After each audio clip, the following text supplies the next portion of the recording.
నమస్తే ఫ్రెండ్స్, ఎట్లున్నారు అందరూ? మంచిగా ఉన్నారా? ఇదేంది డిఫరెంట్గా ఇట్లా ఎల్లో కలర్గా కనిపిస్తుంది అని అనుకుంటున్నారా? ఇది ఏం లేదు, మజ్జిగ చారు ఇన్స్టెంట్గా వేసుకునేది, పెరుగు చారు.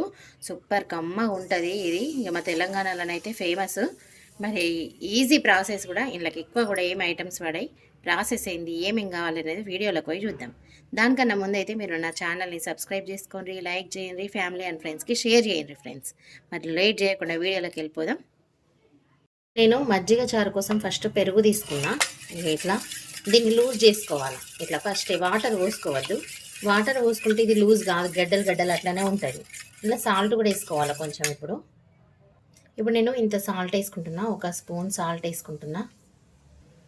సాల్ట్ వేసుకున్న తర్వాత కూడా దీన్ని మంచిగా ఇట్లా కలుపుకోవాలి. ఇది ఫస్టే లూజ్ చేసుకోవాలి. ఎప్పుడైనా మనం ఇంట్లో మామూలుగా మజ్జిగ చేసుకోవడానికి కూడా ఇట్లా ఫస్ట్ లూజ్ చేసుకున్న తర్వాత వాటర్ పోస్తేనే అది గడ్డలు అనేది పోతుంది, లేకపోతే ఈ గడ్డలంతా పోదు. ఇక మంచిది ఇట్లా లూజ్గా క్రీమ్ లాగా అయినాక వాటర్ పోసుకోవాలి. ఇప్పుడు ఇది ఇట్లా క్రీమ్ ఓల్ అయింది కదా, ఇలా కొంచెం నీళ్ళు పోసుకుందాం. ఇక నీళ్ళు పోసుకొని మళ్ళీ కలపాలి. ఇక ఇప్పుడు నీళ్ళు పోసుకున్నాం కదా, దీన్ని మళ్ళీ కలుపుకుందాం. ఇట్లా కలపాలి. మనకు ఎంత లూజ్నెస్ కావాలా, ఎంత పల్చగా ఉండాలా, ఎంత చిక్కగా ఉండాలనేది మనం చూసుకోవాలా. కానీ కొంచెం చిక్కగానే ఉంచుకోవాలా. బాగా పల్చగా అయితే అన్నంకి అంటుకోదు. ఇది బాగా పల్చగా చేసుకోవద్దు, గిట్ల ఉంటే సరిపోతుంది. గిట్ల ఉంచుకోవాలి కొంచెం చిక్కగానే ఎప్పుడైనా.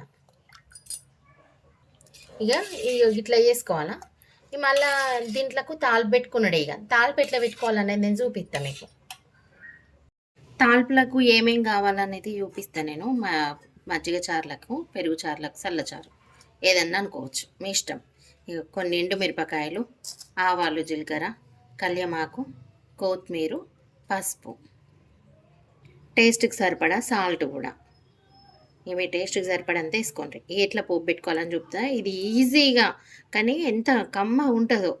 మీకు ఏం కూరలు లేకున్నా కానీ దీంతో తినేయచ్చు. ఇట్లాంటిది ఒకటి కడాయి అన్న, ప్యాన్ అన్న ఏదన్నా తీసుకోండి. ఇప్పుడు ఆయిల్ గరం అయింది కదా, ఆవాలు జీలకర్ర వేసుకుందాం. ఇక ఆవాలు జీలకర్ర వేసుకోగానే ఎండుమిర్చి కూడా వేసుకోండి. ఈ గోలాలు ఇవి మంచిగా అటు ఇటు అనుకుంటా గోలించుకోండి. ఇవి గోలంగానే కళ్యామాకు కూడా వేసుకోండి. ఇక మంచి గోలాలు కళ్యామాకు కూడా చిటపట మనాలి ఇట్లా. ఇక నెక్స్ట్ పసుపు కూడా వేసుకోండి. పసుపు కొంచెం ఎక్కనే పడుతుంది, కానీ పసుపు కూడా మంచి గోలాల, లేకుంటే పసుపు వస్తుంది. కలిపేసుకోండి. ఇట్లా ఇన్స్టెంట్గా తొందరగా వేసేసుకోవచ్చు. ఎప్పుడన్నా కూరలు లేకపోయినా ఇంట్లో ఉట్టి చారుతో కూడా తినచ్చు. ఇప్పుడు ఈ తాల్పుని పెరుగులో గుమ్మరించుకున్నాడు. ఇక చూపిస్తా అది కూడా మీకు. ఇట్లా మజ్జిగ పెరుగు పెట్టుకొని అందులో వేసేసుకోవాలి. ఇంతే ఇది ప్రాసెస్.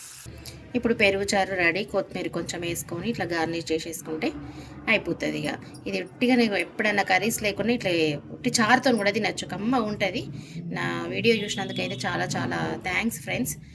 మరి నా ఛానల్ని అయితే సబ్స్క్రైబ్ చేసుకొని లైక్ చేయండి, షేర్ చేయండి ఫ్యామిలీ అండ్ ఫ్రెండ్స్కి. థ్యాంక్ యూ ఫ్రెండ్స్, నా వీడియో వాచ్ చేసినందుకు.